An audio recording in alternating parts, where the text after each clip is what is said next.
Hello all, welcome back to our channel. Friends, ఇదే royal Enfield మీటిఆర్ 350. ఈ వీడియోలో ఈ బైక్ గురించి A to Z డిస్కస్ అయితే చేద్దాం. మీరు వీడియోని స్కిప్ చేయకుండా ఎండ్ వరకు అయితే చూడండి. మీకు రాయల్ ఎన్ఫీల్డ్లో థండర్బర్డ్ సిరీస్ గుర్తుందా? ప్రజెంట్ ఆ వెహికల్స్ మన ఇండియాలో డిస్కంటిన్యూ అయితే అయిపోయాయి.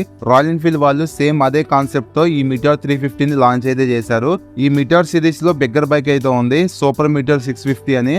ఆ వెహికల్ అయితే చూడటానికి బాగుంటుంది, రైడ్ చేయడానికి కూడా బాగుంటుంది. పెద్ద వెహికల్ అనమాట, 650cc ప్యారలల్ టిన్ ఇంజిన్తో అయితే ఉంటుంది. సో ఈ మీటిఆర్ 350 అనేది బడ్జెట్లో ఉంటుంది, మెయింటెనెన్స్ అనేది తక్కువ అయితే ఉంటుంది ఆ వెహికల్తో కంపేర్ చేసుకుంటే. సో ఈ వీడియోలో ఈ మీటిఆర్ 350 గురించి కంప్లీట్ రివ్యూ అయితే తెలుసుకుందాం, మీరు స్కిప్ అయితే చేయొద్దు. సో ఈ బైక్ మొత్తం 12 కలర్స్లో 4 మోడల్స్గా డివైడ్ అయ్యి అవైలబుల్గా అయితే ఉంది. బేస్ మోడల్ అయిన ఫైర్ బాల్లో 4 కలర్స్ అయితే ఉన్నాయి. సెకండ్ మోడల్ అయిన స్టెల్లర్లో ఈ 3 కలర్స్ అయితే ఉన్నాయి.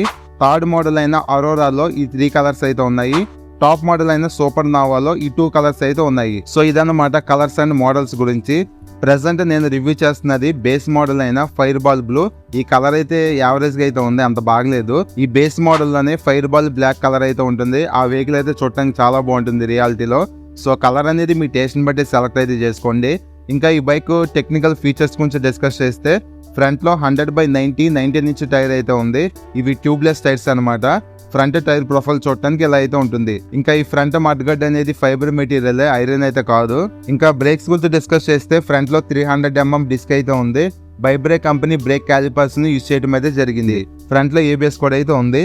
ఇంకా ఈ బైక్ అలైవిల్ డిజైన్ చూడటానికి ఎలా అయితే ఉంది, పర్లేదు, డిజైన్ అయితే బాగుంది అనమాట చూడటానికి. నెక్స్ట్ ఇంకా front suspension wise 41mm telescope forks ని యూజ్ అయితే చేశారు. ఈ సస్పెన్షన్ ట్రావెల్ 130mm అయితే ఉంటుంది. ఇంకా లైటింగ్ గురించి డిస్కస్ చేస్తే, ఫ్రంట్ లో రౌండ్ హాలోజన్ హెడ్ లైట్ ని ప్రొవైడ్ అయితే చేశారు, LED అయితే కాదు. పైన రింగ్ లా కనిపిస్తుంది చూసారా, ఇది LED DRL. మీరు టాప్ మోడల్ తీసుకుంటే అందులో LED హెడ్ లైట్ అయితే ఉంటుంది. సో ఇది బేస్ మోడల్ కాబట్టి హాలోజన్ లైట్ ని ప్రొవైడ్ అయితే చేశారు. ఈ సిగ్నల్ లైట్స్ కూడా బల్బే, LED అయితే కాదు. కానీ ప్లస్ పాయింట్ ఏంటంటే హజార్డ్ లైట్ ఫీచర్ ని ఇన్బిల్ట్ గా ప్రొవైడ్ అయితే చేస్తున్నారు. నైట్ టైం ట్రావెలింగ్ లో హజార్డ్ లైట్ ఫీచర్ అనేది బాగా యూస్ఫుల్ అయితే అవుతుంది. నెక్స్ట్ ఈ బైక్ లో కీ డిజైన్ చూడటానికి ఇలా అయితే ఉంది. ఇది లేజర్ కట్ కీ అనమాట. కీ ప్లేస్మెంట్ కూడా ఇక్కడ హ్యాండిల్ దగ్గర అయితే ప్రొవైడ్ అయితే చేశారు. నెక్స్ట్ ఈ బైక్ కన్సోల్ గురించి డిస్కస్ చేస్తే, ఎనలాగ్ అండ్ సెమీ డిజిటల్ ఈ కన్సోల్ ని ప్రొవైడ్ అయితే చేశారు. ఎనలాగ్ లో ఉంది చూసారా, ఇది స్పీడోమీటర్ అనమాట. ఇంకా ఈ స్మాల్ డిస్ప్లే లో డిజిటల్ ఫ్యూల్ గేజ్ అయితే ఉంది, ఓడాన్ ట్రిప్ మీటర్స్ అయితే ఉన్నాయి, గేర్ ఇండికేటర్ అయితే ఉంది, టైం అయితే ఉంది. నెక్స్ట్ ఈ కన్సోల్ కింద లో fuel indication, signal indication, battery indication, neutral light, ABS lights అయితే ఉన్నాయి. ఈ కన్సోల్ కు బ్లూటూత్ కనెక్టివిటీ ఆప్షన్ కావాలనుకుంటే అడిషనల్ గా ట్రిప్ అండ్ నావిగేషన్ అయితే వేపించుకోవాలి. అప్పుడు కనెక్టివిటీ ఫీచర్స్ అయితే యూజ్ అయితే చేసుకోవచ్చు. ఇంకా హ్యాండిల్ బార్ మీద ఉన్న స్విచ్చెస్ గురించి డిస్కస్ చేస్తే, హ్యాండిల్ కి లెఫ్ట్ సైడ్ ఫ్రంట్ లో ఐ బటన్ అయితే ఉంది. పైన హై బీమ్, లో బీమ్, పాస్ స్విచ్ అయితే ఉంది. కింద సిగ్నల్ ఇండికేషన్ స్విచ్ అయితే ఉంది. ఇంకా కింద హార్న్ అయితే ఉంది. హ్యాండిల్ కి రైట్ సైడ్ రెడ్ కలర్ లో ఇంజన్ కిల్ స్విచ్, ఇన్బిల్ట్ గా సెల్ఫ్ స్టార్ట్ అయితే ప్రొవైడ్ అయితే చేశారు. కింద హజార్డ్ లైట్ బటన్ అయితే ఉంది. ఈ స్విచెస్ గురించి తెలిసిందే, రాయల్ ఎన్ఫీల్డ్ వాళ్ళు ఈ మీటిఆర్ 350లోనే ఫస్ట్ టైం ఈ స్విచెస్ ని ఇంట్రడ్యూస్ అయితే చేశారు. ఇక అన్ని బైక్స్ లో వీళ్ళు రెగ్యులర్ గా ఈ స్విచ్ కిట్ ని యూజ్ అయితే చేస్తున్నారు అనమాట. Next handle bar wise single piece metal wide handle bar ని ప్రొవైడ్ అయితే చేశారు. హ్యాండిల్ కంఫర్ట్ అయితే బాగానే ఉంది. ఇంకా ఈ బ్రేక్ అండ్ క్లచ్ లెవర్స్ అయితే అడ్జస్ట్ అయితే చేసుకున్న ఆప్షన్ అయితే లేదు, ఇవి నార్మల్ లెవర్సే. ఇంకా mirrors wise round plastic mirrors ని యూజ్ అయితే చేశారు. ఇంకా ఈ బైక్ లో మెటల్ ఫ్యూల్ ట్యాంక్ అయితే ఉంది. Fuel tank capacity 15 litres provide అయితే చేశారు. ట్యాంక్ సైడ్స్ నియాన్ కలర్ లో రాయల్ ఎన్ఫీల్డ్ అని చెప్పి 3D బ్యాడ్జింగ్ తో మెన్షనింగ్ అయితే చేశారు. ఇంకా సీట్స్ వైజ్ డబుల్ సీట్స్ అయితే ఉన్నాయి. ఫ్రంట్ రైడర్ కి సీట్ కుషనింగ్ గానీ సీట్ కంఫర్ట్ గానీ రెండు బాగున్నాయి, ఎటువంటి ప్రాబ్లం అయితే లేదు. బ్యాక్ సైడ్ పిలియన్ సీట్ కూడా కుషనింగ్ అయితే బాగుందన్నమాట. సో మీరు ఫ్యామిలీకి యూజ్ చేసుకోవాలనుకుంటే యూజ్ అయితే చేసుకోవచ్చు. Next back side seat gap rails చూడటానికి ఎలా అయితే ఉన్నాయి, ఇవి అంత కంఫర్టబుల్ గా అయితే ఉండవు అనమాట హోల్డ్ అయితే చేయడానికి. నెక్స్ట్ ఈ bike the back side portion చూడటానికి ఎలా అయితే ఉంది. ఈ టైల్ లైట్ LED నే, ఈ సిగ్నల్ లైట్స్ చెప్పా కదా బల్బే ఉన్నాయి. Night time number plate visible అవడానికి లైట్ కూడా ప్రొవైడ్ అయితే చేశారు. ఓవరాల్ గా bike the back side view చూడటానికి ఎలా అయితే ఉంది. నెక్స్ట్ ఈ bike main heart of the engine గురించి డిస్కస్ చేస్తే, single cylinder 4 stroke 349cc 2 valves BS6 SOEC engine use అయితే చేశారు. మ్యాక్స్ పవర్ 20.2 bhp ఉంది. మ్యాక్స్ టార్క్ 27 Nm ను ఇంజిన్ ప్రొడ్యూస్ అయితే చేస్తుంది. 5 గేర్స్ అయితే ఉంటాయి. Cooling system wise air plus oil cooling system తో ఈ ఇంజిన్ అయితే కూల్ అవుతుంది అనమాట. సో ఈ ఇంజిన్లో టార్క్ అయితే ఎక్కువైతే ఉంటుంది, పుల్ అండ్ పికప్ అయితే బాగానే ఉంటుంది వెహికల్ది. 2 wheels ఇంజిన్ కాబట్టి మరీ ఎక్కువగా పర్ఫార్మెన్స్ అయితే ఎక్స్పెక్ట్ అయితే చేయొద్దు, డీసెంట్ పర్ఫార్మెన్స్ అయితే ఉంటుంది. ఎవరైతే క్లాసిక్ 350 రైడ్ చేసి ఉంటారో వాళ్ళకైతే ఒక ఐడియా ఉంటుంది ఈ వెహికల్ పర్ఫార్మెన్స్ ఎలా ఉంటుంది అనేది. ఇంకా ఈ బైక్లో chassis wise twin down tube spine ఫ్రేమ్ని యూజ్ అయితే చేశారు, ఇక్కడ సింగిల్ హార్న్ అయితే ఉంది. ఇంకా ఈ బైక్లో 2-way గేర్ షిఫ్ట్ అనేది ప్రొవైడ్ అయితే చేశారు. రైడర్కి రబ్బర్ ఫుట్ రెస్ట్ అయితే ఉంది, బ్యాక్ సైడ్ పిల్లన్ కూడా రబ్బర్ ఫుట్ రెస్ట్ని ప్రొవైడ్ అయితే చేశారు. లేడీస్కి సేఫ్టీ కోసం ఐరన్ శారీ గార్డ్ అయితే ఉంది. అలానే ఈ బైక్లో ఇన్బిల్ట్గా సెంటర్ స్టాండ్ని ప్రొవైడ్ అయితే చేస్తున్నారు, ఇది ఒక ప్లస్ పాయింట్ అనమాట.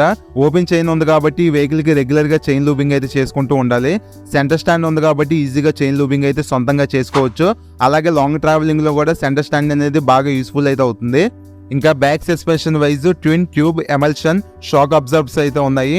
ఈ సస్పెన్షన్ మన ఐటీ తగ్గట్టు 6 steps అయితే అడ్జస్ట్ అయితే చేసుకోవచ్చు. ఇంకా బ్యాక్ సైడ్ 270mm డిస్క్ అయితే ఉంది, బ్యాక్ సైడ్ ఏబిఎస్ కూడా ప్రొవైడ్ అయితే చేస్తున్నారు. సో ఈ వెహికల్లో డ్యూల్ ఛానల్ ఏబిఎస్ సపోర్ట్ ఉంది కాబట్టి సేఫ్టీ వైజ్ ఇది ఒక ప్లస్ పాయింట్. బేస్ మోడల్లోనే డ్యూల్ ఛానల్ ఏబిఎస్ సపోర్ట్ అయితే ఉందన్నమాట. అలాగే బ్యాక్ సైడ్ 140/70 17 ఇంచ్ టైర్ అయితే ప్రొవైడ్ అయితే చేశారు. బ్యాక్ సైడ్ టైర్ ప్రొఫైల్ చూడటానికి ఇలా అయితే ఉంది, సో పర్లేదు, కొంచెం పెద్ద టైర్స్ యూజ్ అయితే చేశారు. బ్యాక్ సైడ్ 140 ఇచ్చి ఫ్రంట్ లో 110 ఇచ్చి ఉంటే ఇంకా బాగుండేది. ఇంకా ఈ బైక్ లో ఎగ్జాస్ట్ చూడటానికి ఎలా అయితే ఉంటుంది, సౌండ్ అయితే పర్లేదు, కొంచెం తంపిగా వినటానికి అయితే బాగుంటుంది అనమాట రైడ్ చేసేటప్పుడు. అలానే ఈ వెహికల్ లో ఇన్బిల్ట్ గా USB ఛార్జింగ్ సాకెట్ కూడా అయితే ఉంది. సో ఎమర్జెన్సీ సిచ్యువేషన్ లో బైక్ నుండి మొబైల్ ని ఛార్జ్ చేసుకోవాలనుకుంటే చేసుకోవచ్చు. ఇంకా ఈ బైక్ లో ఫుట్ రెస్ట్ ప్లేస్మెంట్ అనేది ఫ్రంట్ ఫార్వర్డ్ అయితే ఉంటుందన్నమాట. జనరల్ గా సెంటర్ గానీ బ్యాక్ సైడ్ గా ఉంటాయి ఫుట్ రెస్ట్ ప్లేస్మెంట్ అనేది. సో ఈ వెహికల్ లో రిలాక్స్ సిట్టింగ్ పొజిషన్ కోసం ఫ్రంట్ గా అయితే ప్రొవైడ్ అయితే చేస్తున్నారు. ఇంకా ఈ సైడ్ ప్యానల్స్ మీద మీటియోర్ 350 అని చెప్పి స్టిక్కర్ తో మెన్షనింగ్ అయితే చేశారు. నెక్స్ట్ ఈ బైక్ లో ఫ్యూల్ ట్యాంక్ కెపాసిటీ 15 లీటర్స్ అయితే ఉంది. మైలేజ్ గురించి డిస్కస్ చేస్తే బిలో 35 kmpl మైలేజ్ ని ఎక్స్పెక్ట్ చేసి వెహికల్ అయితే తీసుకోవచ్చు. మైలేజ్ అనేది మీ రైడింగ్ స్టైల్ మీద, మెయింటెనెన్స్ మీద డిపెండ్ అయి ఉంటుంది. ఇంకా ఈ బైక్ టోటల్ వెయిట్ 191 kgs అయితే ఉంది, సీట్ హైట్ 765mm అయితే ఉంది, గ్రౌండ్ క్లియరెన్స్ 170mm అయితే ప్రొవైడ్ అయితే చేశారు. ఫైనల్ గా ఈ బైక్ ప్రైస్ చూస్తే నేను రివ్యూ చేస్తున్న షోరూమ్ లో 2,45,000 ఆన్ రోడ్ ప్రైస్ అయితే ఉంది. సో ఈ ప్రైస్ అనేది మీ లొకేషన్ బట్టి చేంజ్ అవుతూ ఉంటుంది, పాయింట్ గుర్తుపెట్టుకోండి. సో ఇది ఫ్రెండ్స్ ఓవరాల్ గా ఈ బైక్ గురించి నేను ప్రతి పాయింట్ ని కవర్ అయితే చేశాను అనుకుంటున్నాను, ఏది మిస్ అవ్వకుండా. కానీ నేను మీకు ఒకటైతే చెప్పాలి, ఇది బేస్ మోడల్ కదా, ఈ బేస్ మోడల్ కి 2,45,000 ఆన్ రోడ్ ప్రైస్ అంటే నాకైతే ఎక్కువైతే అనిపిస్తుంది.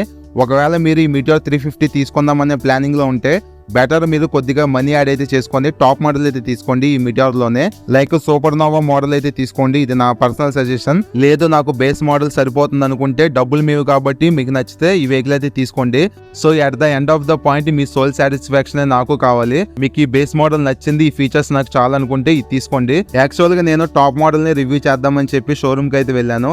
ఆ షోరూమ్ లో ఈ ఒక్క మోడల్ అయితే ఉంది, రిమైనింగ్ మోడల్స్ అయితే లేవు, కలర్ కూడా ఇది ఒకటే ఉందన్నమాట. సో నేనైతే టాప్ మోడల్ రివ్యూ చేసి అప్లోడ్ అయితే చేస్తాను, సో వెయిట్ అయితే చేయండి. సో ఇది ఫ్రెండ్స్ ఈ బైక్ గురించి నేను ప్రతి పాయింట్ కవర్ చేసి అనుకుంటున్నాను. ఇంకా మీకు ఏమైనా డౌట్స్ ఉంటే కింద కామెంట్ అయితే చేయండి, రిప్లై అయితే ఇస్తాను. సో ఫ్రెండ్స్ ఈ వీడియో నచ్చితే లైక్ చేయండి, మా ఛానల్ ఫస్ట్ టైం చూస్తే సబ్స్క్రైబ్ చేసుకొని సపోర్ట్ అయితే చేయండి. Thank you.